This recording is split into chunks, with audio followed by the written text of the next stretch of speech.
Welcome back to our channel new location. সকলে ভালো আছে, আমিও খুব ভালো আছি।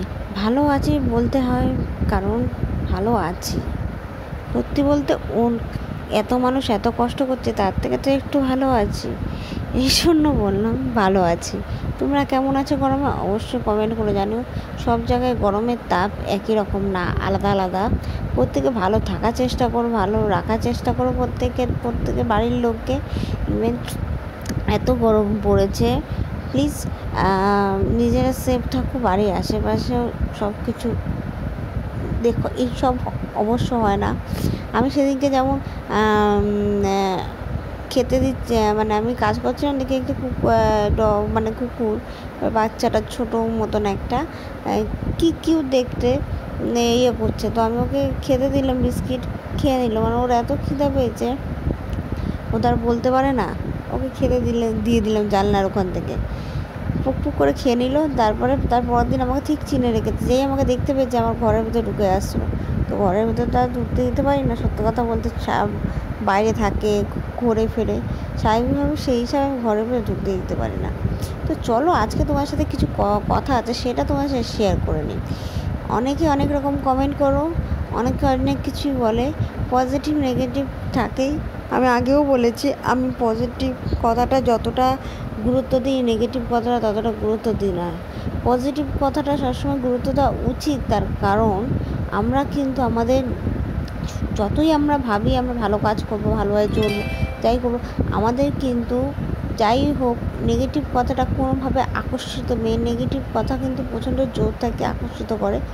এটা আমি জেনুইনলিভাবে সত্যি মনে করি আর করতামও। হঠাৎ সেদিনকে আমি সকালে একটা ভিডিও দেখছি, দেখি সেম কথাও বলছে তিনি তো একদম বড় অ্যাক্ট্রেস, আমার নাম মনে নেই, ভিলেনের পার্ট করে, সেম কথাই বলছে। কথাটা কিন্তু সত্যি, এই জিনিসটা নেগেটিভটা কিন্তু খুব তাড়াতাড়ি আকর্ষিত করে আমাদের। তো আমি এটাই বলবো, প্লিজ আপনারা নিজেরা সকলে ভালো থাকুন।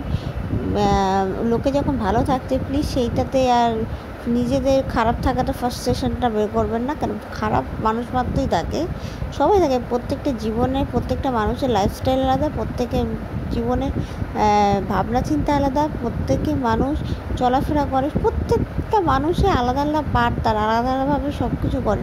তো যাকে দেখতে পাচ্ছেন খুশি আছে, ভালো আছে, তার জীবনও কখনো অনেক সময় দুঃখ থাকে। আপনারা যখন যে কথাটা বলবেন, তারা ইগনোর করতে পারে, অবশ্যই ইগনোর করেও, কিন্তু তাই বলে এইটা না দেন।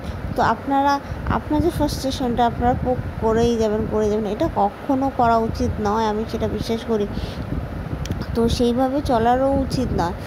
আমাদের করা উচিত কি, হ্যাঁ আমরা ভালো নেই ঠিক আছে, কোনো একটা কারণে ভালো নেই, আমি এটা বিশ্বাস করি। সত্যি কথা বলতে, আমি ভালো নেই, আমার কোনো কারণে আমি ভালো নেই, আমি দুদিন পর তো ভালোই থাকবো, আমাকে খারাপ থাকবো? তো প্লিজ আপনারা সকলে দেন, আর সকলে একটু পজিটিভভাবে চলার চেষ্টা করুন। আমি আমি তো প্রচণ্ড ঘুমাচ্ছি, সত্যি কথা বলতে বললাম যেমন। আর এখানে রুটিটা করে নিয়েছি বলার জন্য, আমি তো রুটি খাবার একটা স্যান্ডউইচ বানাবো বাচ্চাদের। এই স্যান্ডউইচটা অনেক সময় বাচ্চাদের বানিয়ে দিলে তারা খেয়ে নেবে সিরিয়াসলি। শুধু অ্যাডেড করতে হবে জাস্ট একটু চিজ আর মেয়োনিজ। আমি তো এইসব দিয়ে খাবো না। আমি রাতে রুটিটা ঝটপট করে কমপ্লিট করে এগুলো সব পরিষ্কার করে নিলাম, রান্নাঘরের সব, কেন কাজগুলো আমাকেই করতে হবে। আর আমি রাত্রে পরিষ্কার করে রাখলে সকালে কাজটা হয়ে যায়। ব্রেডগুলো বাইরে বের করে রাখলাম। আর এখন রান্নাঘরে সব কিছুই এখন পরিষ্কার করছি। আর ওখানে আলু ভাজাটা ছিল, একটু তরকারি মতন করে দিচ্ছি, কেন তাহলে আমার বরের খাওয়া হয়ে যাবে। আর এদিকে চুল খুলে গরমে বসে পড়েছি, নিয়ে দেখতেই পাচ্ছ দুটো ব্রেড নেওয়া আছে, হালকা সেঁকে নিয়ে একটু আলু ভাজা ডিম সিদ্ধ দিয়ে করা হচ্ছে, ঠিক বাচ্চাদের মতো। তো চলো ভিডিওটা আমি এখানে শেষ করি। তোমার সকলে টাটা, বাই বাই, নেক্সট ব্লগে দেখাবো। ভালো